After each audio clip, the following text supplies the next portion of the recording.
I talked about bullying and identifying what it is so that we can address the problem, so we can get kids that are being bullied the help that they need. I want to take a moment to mention that kids aren't the only ones that get bullied. Adults get bullied too.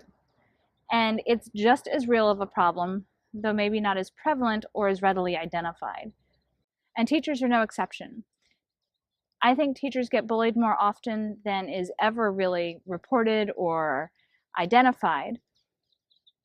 And it is often at the hands of parents. The way that parents can bully, and that's usually if a teacher is being bullied, it's usually either by parents of students in the classroom or administration.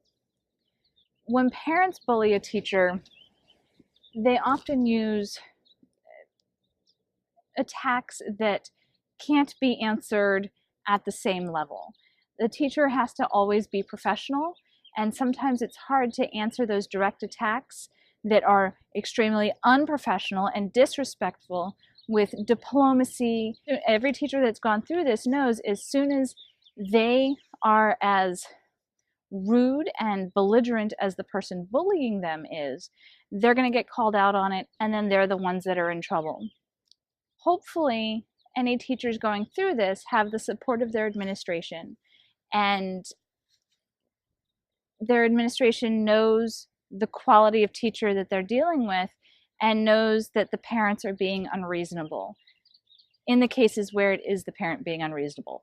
That's not to say that parents shouldn't bring valid concerns about a teacher up to the administration's attention, but they need to be valid concerns. It needs to be something other than they're dissatisfied with the grade that the child got, or the fact that the child is being held accountable for their actions or inactions in the classroom. And the kicker to the whole thing is that no matter how the teacher is feeling about the bullying that's happening, the demeanor in the classroom can't change.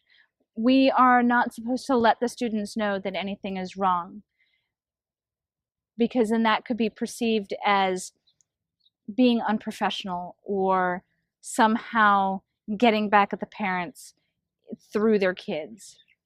Having a good administration helps, but if there's a teacher who is getting bullied by parents and has a spineless administration, they're really up a creek without a paddle.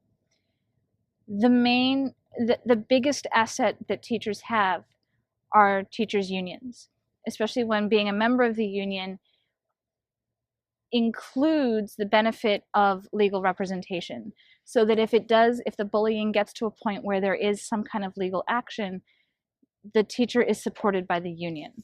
Strong unions make strong teachers.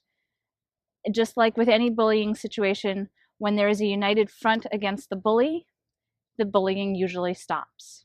Well, thanks for joining me for Teacher Tuesday. I'll see you tomorrow for Whatever Wednesday. Bye.